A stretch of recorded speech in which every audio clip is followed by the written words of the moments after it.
I fucking get rid of the negativity seat. I just throw it out just like that. Fucking no big deal, you're throwing me out.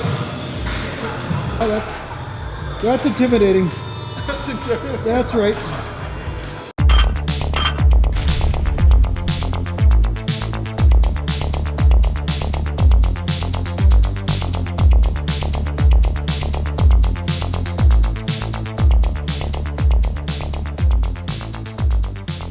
So welcome back to another Natural Gallant bodybuilding vlog, and today I'm going to be training some chest, back, and some biceps. And today I thought I'd show you what a 2-day split would look like. You know, I went to the gym and I said, hey, what do these guys want to see? No, that's actually not what happened at all. What happened was I just felt like doing some chest, back, and biceps. So here you go. I'm going to be doing a chest, back, and bicep workout. And what I'm doing with the dumbbells right here, just so you know, is this is really lightweight for me. And this is the only time I'd advocate, you know, an excessive stretch on the way down. Because I'm just helping warm up the area, and then I'm just lightly resting the dumbbells actually on my chest, so they're really not adding extra stress on the tendons or ligaments. I'm just basically just stretching out that area, just helping get blood in there. Okay, so that's what I was doing with those 40 pounders there, in case you wondered. Second of all, I'm going to be training some chest, back, and biceps today, and what I'm going to be doing is more sets per body part. So you're going to see I'm going to be doing, you know, anywhere from 6 to 10 sets per body part. And the reason why is because this is the 2-day split. So when you train less frequent, then you can afford to train with more volume. And of course, there is a place of diminishing return when you're training with more volume. So for instance, there's some people that train 30 sets, 40 sets, 25 sets. You know, at some point, I feel like there is a point of diminishing return. When you train with too many sets, what happens is that all you are is just taxing the energy supply, but the fibers, and it feels like the energy stores as well, there's just really nothing left. It's almost like your muscles have gone flaccid, okay? So it's like you need some, you know, muscular Viagra or something like that to get those muscles going again, because the thing is that after a certain amount of sets, there's almost like a critical drop-off point where there's just really nothing left in the muscle. And for me, I find this is usually around 7 to 10 sets. Usually in that area, there's really nothing left in the muscle anyway. So even if I want to continue going or pushing through, especially with the upper body, the legs, you know, they do have a tendency to have a little bit more endurance in them. They can still push through a certain amount of endurance type of training. But I find with the upper body muscles especially, when I see guys doing 20, 30 sets, it doesn't really make too much sense to me, you know, as a natural bodybuilder, although I do see some guys really respond to it. All I'm saying this to you for is not to say that if you're training with 20 or 30 sets, it's wrong. I'm just trying to say that there is a critical point to where more sets isn't better. That's all. So you just have to find out what that amount of sets is, depending on the frequency you're training, depending on, you know, how much weight you're using, depending on the intensity, and so forth.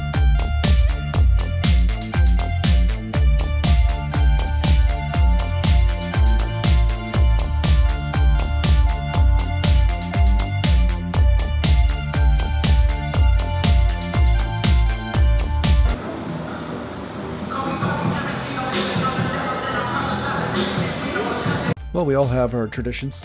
Anyway, so I moved from dumbbell bench to barbell bench, and I'm just going to do about 3 sets with 225, maybe 4 sets here. And at first I warm up with the lighter weight, just because it is a different movement than dumbbell, so I want to make sure that I have the groove down. And then I move up in weight. Now 225 is an easy weight for me. It's not like it's challenging. And if I was feeling it, then I would have went heavier today, because ideally when you're doing less frequency, you can afford to go heavier because you're not sore, you're not tight. You should be feeling, you know, fully recovered, so you can go heavier and not have as much risk of injury, okay?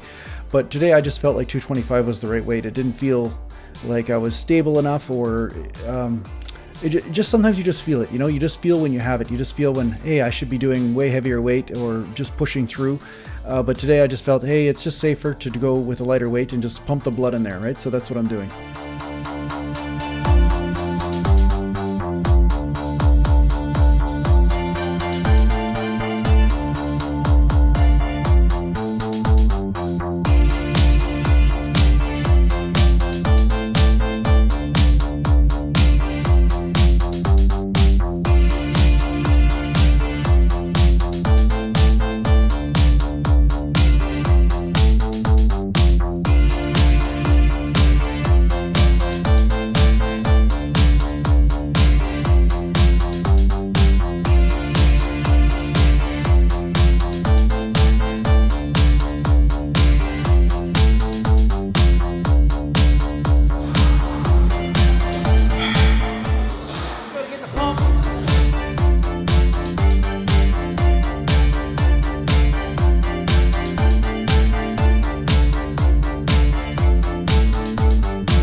So from bench, I went to a third exercise, which is Incline Fly. Okay, so I did a video on this about how to fly, my specific technique for flying, and of course I keep my elbows quite bent, but it is an arcing motion, okay, and the palms are turned in, and I subtly internally rotate the humerus to make sure that I'm actually flexing that pec a bit, okay? So it's up to you to find your technique on this, but I have done a video, and I'll put the annotation up top on the top right hand side of the video of, you know, a secret to dumbbell flies, okay, my technique.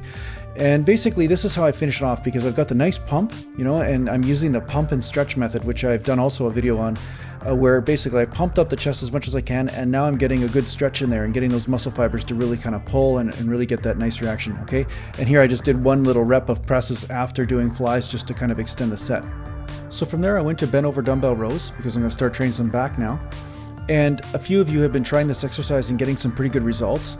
And one of the main reasons why, and I talk about this in the secret to training back, and I do some secrets, you know, I share secrets from time to time, secrets with you guys. Most of you don't realize they're actually secrets, but when I look around and I watch people train, I realize that they must be secrets, because a lot of people aren't applying them even though they work. Okay, so one thing about bent over dumbbell rows is that there is such a retraction of the shoulder blades. You know, you're really pulling those shoulders back, and it really helps you focus on that. And that really brings in a lot more back involvement. It really takes the stress off the bicep and transfers it onto the lats, onto the traps, onto the rhomboids, and onto the rear delts and traps, you know, the upper traps as well. So it's really a great movement. Just make sure you keep that back arched.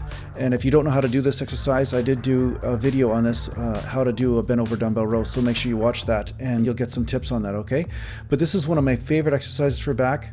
It's by far, I think, the greatest exercise, you know, deadlifts aside, because deadlifts actually work the overall back in a different way.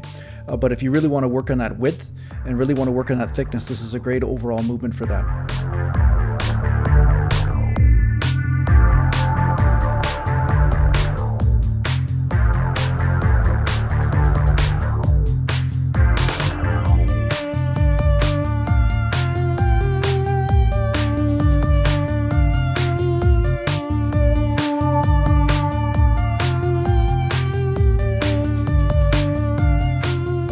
So from there, I went to the lat pull down.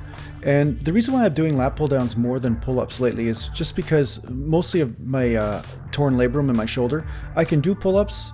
I can get 20 to 30 pull-ups, you know, for a session. But the thing is with pull-ups is that there's a little bit more stability of the joint needed for that. And at the same time, I'm liking the groove that I'm finding for the lats with the pull down at this time. I find that I can really concentrate on really feeling the subtleties in my back, and I'm getting some really good results from it. So that's why I'm sticking with pull downs right now. And then the odd time I'll finish off with a set of pull-ups, or I'll, you know, do a pull-up workout from time to time. So lately, if you notice that in the videos you're seeing me do more pull downs, it's not because pull downs are necessarily better than pull-ups, because pull-ups, I'd say, are, you know, one of the king exercises out there. They're really important.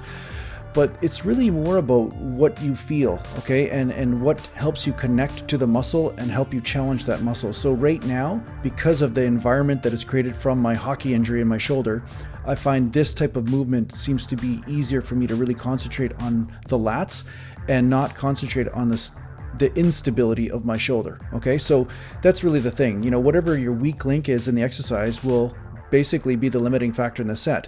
So I don't want the instability of my shoulder because of that hockey injury to be the limiting factor. Otherwise, I'm not pushing the muscle hard enough, right? So this is really how it works. This is the science behind bodybuilding or weight training, is that you want to make sure that the muscle is the weak link, not the joint, you know. And a lot of people out there, they overstretch the crap out of their joints, and then they compare their workout to somebody else and say, oh, that person's an idiot because they don't go as low, or they don't, you know, stretch the muscle as much.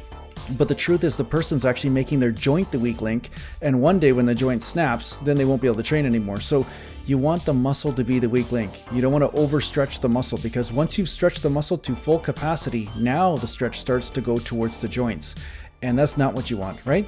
So it's also the same with picking an exercise. When you pick an exercise, you pick the exercise because you want the muscles to become the weak link, not something else, you know?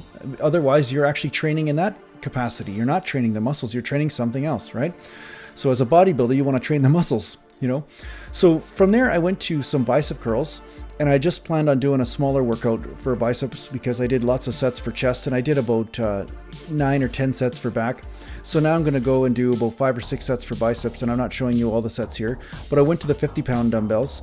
And basically I'm getting a really wicked squeeze, and this is one of my favorite exercises for biceps. It used to be the incline curl, it really did, but when my shoulder shifted from my hockey injury, then that kind of changed the dynamic of how my shoulder worked with my bicep training.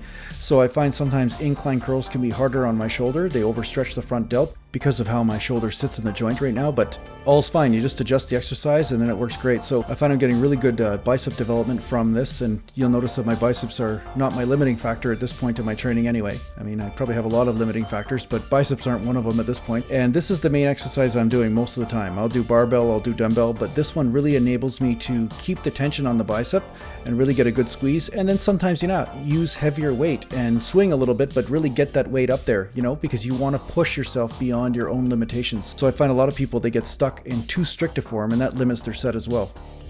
So I hope you enjoyed that. I hope you got something out of it, and thanks a lot for watching. And if you need to get a hold of me, just go to naturalgallantbodybuilding.com and I'll see you there.